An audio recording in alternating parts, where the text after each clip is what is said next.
Constructing your life is about much more than just building a bank account. Each week, join real estate entrepreneur and mindset coach Austin Linney as he interviews guests who are constructing their dream lives and impacting the world around them on a daily basis. If you're an entrepreneur or wanting to start a business, or you just want to hear motivating stories of how others have overcome the odds, you are in the right place. And now for your host, Austin Linney. Guys, welcome back to Construct Your Life. This is Austin Linney here, and I have, we can't keep him from buying businesses. He just can't stop. He's famous. We really appreciate him coming down to do our little lonely podcast. Patrick, how are you, sir? I'm doing great. How are you? I'm doing good, man. I'm doing good. I'm excited. I'm trying to do a lot more business owners, private equity, people that are looking to buy business on this podcast. So it's exciting for me. Real estate is where I cut my teeth. That's where a lot of my guests come from. So it's nice to let people know that people with families and regular people and all that sort of stuff can buy businesses. And that's what we're going to talk about today. But what I like to do with my guests is let them start their story where they want to, and then we'll go from there. Sounds great. Thank you for having me. My quick bio, I'm 14 months into being an acquisition entrepreneur now. So I bought an accounting firm 14 months back, and since then have bought 2 more. Prior to that, I spent 10 years working with small business. 7 of those were sales leadership role in a digital marketing company. And then I spent 3 years doing small business advisory and coaching. And how this came about, I heard about people that go and buy small businesses. Meanwhile, I was doing, advisory and coaching work with 40 small businesses, and they'd always have terrible bookkeeping. And we're always referring it out. And I just saw how transformational that was to have real good quality bookkeeping. So I said, why don't I just go buy a bookkeeping firm? And here we are. So, it's been a wild journey since then. The team size has doubled, and revenues jumped a lot, and it's an exciting time to be in this space, and happy to dig in more with you about that today. So everybody says, oh, you gotta start a business, or you gotta leave your W-2, or you were in the W-2 space for quite a while. Yeah. I think it's the opposite. I think that the W-2 space sets you up with the skills necessary on somebody else's dime to then go take your chance when it's time for you.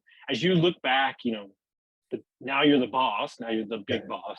What lessons do you think you took away from that time in your W-2 that really have served you as the leader and owner of these businesses?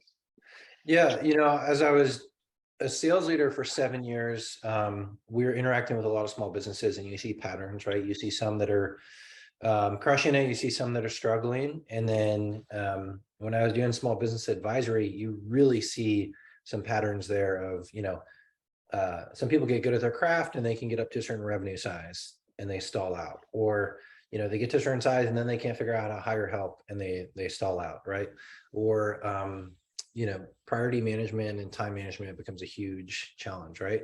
So I feel like I learned those things well in my sales background and in my, coaching that I was doing. And if you look at accounting firms, most accounting firm owners are not good at the things that I'm good at. I'm good at sales, recruiting, like big picture, staying out of the weeds. So I feel like that set me up well. It's my strength and my weakness that I can't get into the day-to-day. But I think anyone looking to do this, whatever industry, in some ways, I think buying a good, solid business is less risky than, trying to build something from scratch and create the next, tech company or the next product on Shark Tank or something like that. No, 100%. I agree with you. So when you set out on this process, were you forced? Was it an opportunity that you built up towards? How did you get your wife on board? Like when you're gearing up for this purchase, which is going to be a life-shifting thing for the family and for yourself. Right. So I started to explore it, and there's a couple of books that are key books to read. You read Harvard Guide to Buying a Small Business. I read that. There's another one, Buy Then Build, I didn't hear about till afterwards. And then I started listening to a lot of podcasts with folks in this space. And the more I explored it and looked at it, the more appealing it became to me. It has recurring revenue, solid margin, sticky clients. It's recession resistant. So for me, I'm a logical person. So I kind of became rooted in like, okay, like here's what the financials would look like, and here's the type of business that I'm looking for. And the more I could, peel away at that and get excited, it told me that there was something there. And at the very end, it was a 10 or 11 month journey to find one and get ready to close. My wife's brilliant. She's a veterinarian. She's medical mind. She's not financial. And at the very end, I was like, okay, you need to understand what I'm signing here. Like, if this doesn't go well, we're bankrupt. Like, we're living with the parents for a while, and she was like, okay. She's like, I don't fully understand it, but I always pictured you doing this. So, yeah. So, and it's still a roller coaster daily, right? You have times where like, we have all the money. Or I'm gonna have to go Uber driver. I'm rich. Yeah. I'm broke. I'm rich. All my team is going to leave. I have the greatest team in the world, right? So it's quite the roller coaster. So it took you 10, 11 months to find a business. Yeah. I wish I could. It took me a week. Like, I know it sounds absolutely asinine, and I haven't shared that with many people. But the idea of the thing was 3 years in the making. So let's be clear on that. Okay. I have a really good batting average with LOIs. That's for another time, another place. How did you not, in that 10-month, 11-month span, how did you not lose faith, or did you lose faith? And then what did you tell yourself in those moments? That's wild. 1 week. The only I have a friend, Cassie, and she bought a fencing business in Ohio, and it was the first business that she looked at on Biz by Sell. Yeah. And I thought that was crazy. But you in 1 week is even crazier. Well, here's what's crazy. I got it under LOI. We didn't close, but I actually bought the other business the broker had. Oh, wow. So I was 2 for 2 out of the gate. Yeah. Got it. So my path, initially I was looking for bookkeeping only, and there's just not many firms that come up for sale that are like, have a team and they're over a certain, revenue and profit size. Like, typically you're probably going to look for something that's over 250,000 a year in profit. Yeah. Right. Yeah. There just weren't a lot. So I had one that fell apart at the 11th hour, and I had to kind of go back and restart the engine and keep searching, and ultimately became more open-minded to including tax services as well.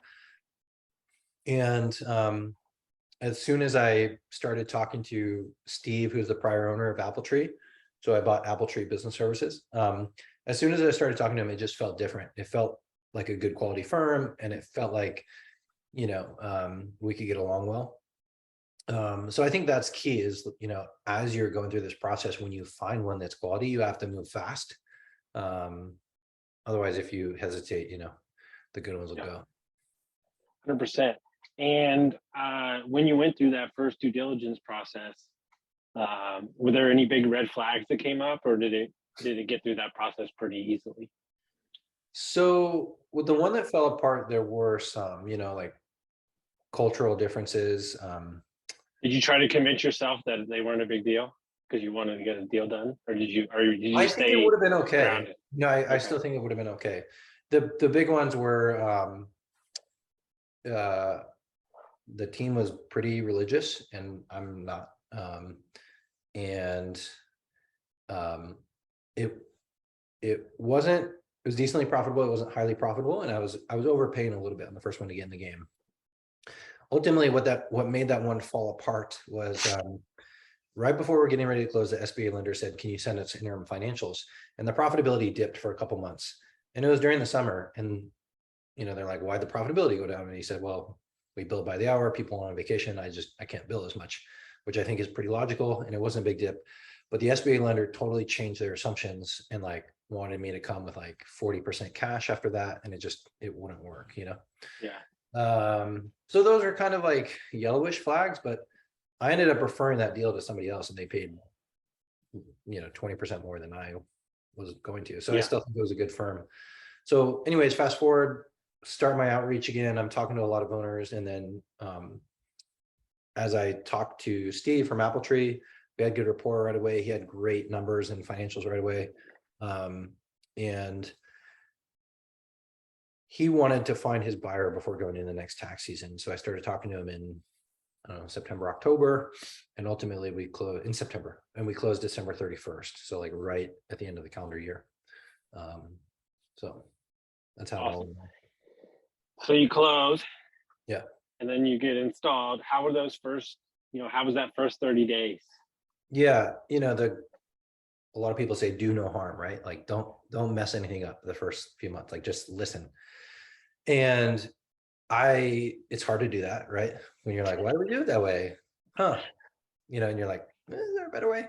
So, but I stepped right into busy season, right? Tax season. And they're like, we don't hire, we don't change anything. We don't do anything different during tax season. Like just sit there, right? So I did a lot of observing, of just how do we price things? How do we process clients, our software, our tools? I started to take over the sales process probably 90 days in.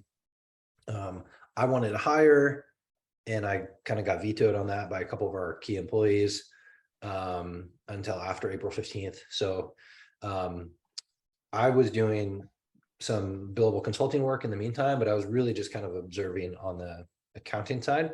And then after April 15th, it was like, okay, let's, update some of these systems, let's hire and, kind of accelerate some more growth. Because I know exactly what you're talking about, how important it is, a new owner, CEO, now you're the sales guy, to listen to those key employees. Don't take everything for what they say as honest truth or whatever. How do you deal with those personalities and those people that are entrenched, right? I have guys at my company that have been here for 25 years. I think a couple of things worked well for us. Previous owners stuck around. So, our initial agreement was he'd stay until May 1st, right? So they feel really comfortable knowing that he's still on the team, very active. The other thing, we had a consistent narrative, and it was true, right? He said, Patrick is a strategic buyer. He has to leave things in place and he needs you. I could have sold to a regional firm that would have like cut half this team and got rid of the office, right? Mm-hmm. And right, so like that was true. And so I was really intentional to just like listen, take notes, and like even like the smallest things I would try to follow through on, if I don't know, like people didn't have a dual monitor at home and sometimes work from home, and I was like, done, like we'll pay for it, like don't worry about the cost, like just little things like that to try to build some credibility and hear what's going on. And I think over time, like people start to trust you, and you go from there. So as you look back now, and we'll get into acquisition 2 and 3 in just a minute, but as you look back now, we'll start here with the first question. What was easier than you thought 18 months later buying your first business?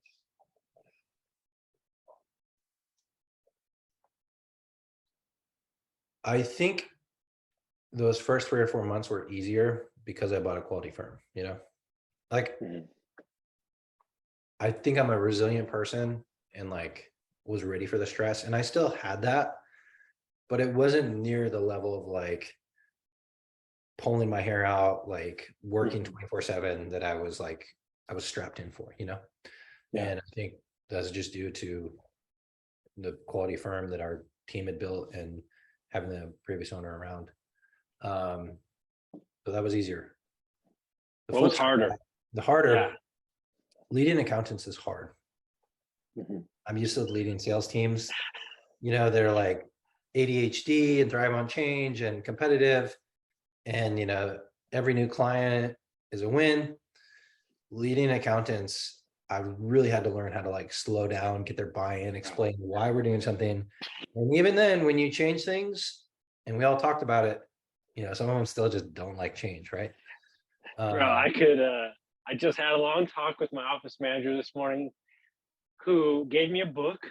I think maybe I wasn't as locked in my stealth of the crappy week I had last week. She gave me a book about managing people, and it's a great book. I really appreciate it. I'm excited to read it. but I'm really realizing that each component in the business, they came from different places. Mhm. They've been in business in different places.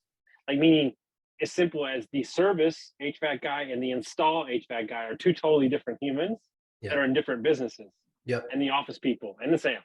Yeah. Everybody needs a different version of you, and you have to know which person is in each department. Right. Right. That's been like the hard part, because I'm laughing because I know sales. I can do sales. That's easy. They chew on metal and drink Red Bull. That's easy. Yes. But you come into the accountant all rah, they're going to be like, "Hey, bro, I'm good. Back Yeah. up." Yes. I love that. So, what happened for these other two, the second and third, to come up? And did you, I'm just interested to hear how you found it in the first place. Before I bought my first one, I think a lot of people know Nick Huber in the self-storage world, right? Who like buys a bunch of self-storage, makes a little tweak, refis his cash, and just moves on. And he's just like, buy. And I thought the same thing. I was like, I can buy a bunch of accounting firms, make some incremental improvements, and like roll them up together. 90 days in, I was like, okay, that strategy will not work. And now I understand why. And I was like, I'm going to be very picky for any additional acquisitions. And then lo and behold, I did two more. The first one came about through our association. So we're an association of like 300 other firm owners that share best practices and, what software they use. So the second one was like a sister practice. Like they knew us, similar tools, similar pricing. It was an easy fit. They approached me at conference. The third one, I was like browsing online and I saw this firm for sale, and right away I knew it was different. It was like modern virtual firm with a strong niche, including fractional CFO services, right? You just don't see those come up for sale. Most of what's for sale is like old school tax shops. So with that one, I reached out, didn't hear anything, reached out again, saw they were based in Denver. I'm from Colorado, and I was like, I'm going to be in town next week. Like, let's meet. And like, finally they replied, and was able to kind of like swoop in right before they went under LOI with somebody else. So that's kind of how the third one went down. How did you finance 2 and 3? 2 was a seller note. So, previous owner is doing like a 4-year seller note. The third one was another SBA, partially financed by the SBA, some of my cash and some seller note. Can you, for anybody that's listening that doesn't know what an SBA loan is, can you just give you a brief overview of what it is? Yep. So easy example, let's say you go buy a, home audiovisual company and it's $1 million purchase price. Typically, you're going to put 5 to 10% cash down. The seller is going to hold 10 to 20%, and then the SBA will finance the rest. SBA will typically finance up to, I think, 75% over 10 years. And, it's a really friendly debt, and it's the best debt that you can get for a business that's typically risky. It is, kind of a pain to do. I tell people it's twice the work of a home mortgage, so like just get ready for a lot of paperwork. But otherwise, like this isn't possible for like everyday people, that don't have investors. So and do you have after 2 and 3 in a shorter period of time, do you have your eyes on another one, or is this stabilized? Are you trying to get to a place where you're incrementally growing the companies, or you're open to an opportunity if it comes up? I'm open, but I keep getting pickier on what else we might acquire, right? It'd have to be, a firm that uses QuickBooks Online, probably uses UltraTax for tax, has monthly subscription style billing, has, similar pricing, similar type of clients, right? So like that lens just continues to get tighter on like what else I'd be willing to acquire, because we're growing pretty well organically, and the acquisitions are just a ton of work, to integrate. And is it just you, or do you have like a COO? Do you have another team, or is it just you running these 3 companies? So I'm the only owner, but our accounting managers are, key employees, and they kind of manage their client relationships. And then we have really good staff accountants that have been with us for a while, and we have, good people in payroll. But so I have kind of a little bit of a leadership team. We have fantastic onboarding and, COO, but it's just me as owner. Do you find that lonely at all, that you don't really have anybody else to talk to and a counterpart? I have 5 other owners, so I'm just curious. Right now, no. Couple things go into that. There's a big community on Twitter, tax Twitter, and like there's some masterminds in there. And then the association that Steve was in, there's 300 firm owners, and then within that, there's a small group of 10 that he had been in a mastermind with, and I took his seat. So I get Oh, feedback from them. They know the firm. We're on a Zoom call every month, and we do a conference in person once a year. So I get a lot of feedback from them. In the first 4 months, I hired a coach who had been like a COO of a large cloud accounting firm. And I'm a big believer in that. So it can still be a little lonely, but it's not quite like yeah. I'm on an island. No, that's great. So the question is, what does your wife think of it now after 3 acquisitions? She'd still say, I don't know what he's doing. Yeah. I think she's excited for me. I think she sees me working harder than I have, since we've been together. Right. So like, she's excited for the upside. She's excited for the future. At the same time, she's like, there's times where you need to turn it off or like be present as a dad, but she's super supportive. So all in all.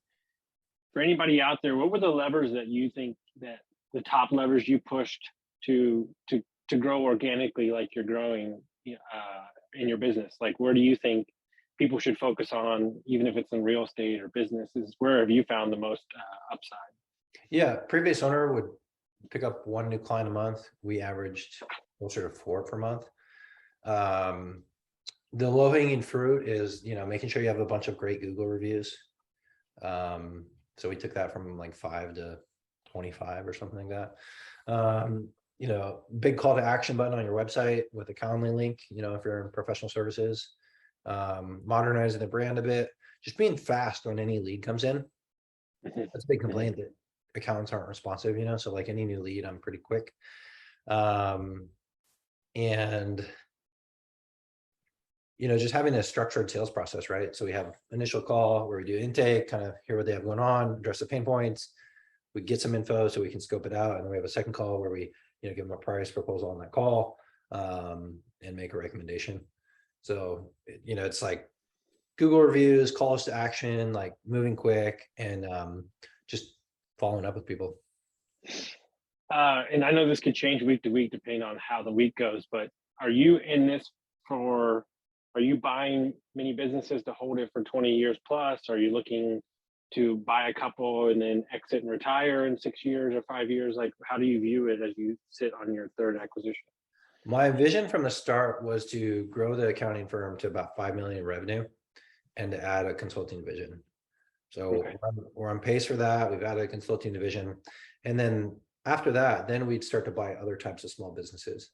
Yeah. And the accounting firm would serve as like, the kind of the mothership that creates cash flow, creates relationships, creates intelligence for us to know what other types of companies that are worth buying, right? So ideally we get to that point and then, we could go buy this commercial maintenance company over here, a landscaping company there, or a SaaS company over there, right? No, I think it's so important. I think as I get older and as I'm the CEO now, I don't have any fun calls anymore. It's only with bookkeepers and lawyers and the nuts and bolts, because if you don't have proper books, if you don't have proper contracts, if you aren't clear on where the business is headed, the foundational aspects of it, it's going to get really wobbly. Yes. And I think all my conversations used to be about sales and marketing, and now they're the other way around. Yeah. And that's stuff that you find the right team and you lend it to. So me personally, as I told you on Twitter, this was the first year I had a bookkeeper. It was life-changing. You have no idea. I would procrastinate for 2 months to do my taxes, and then it would take me a month.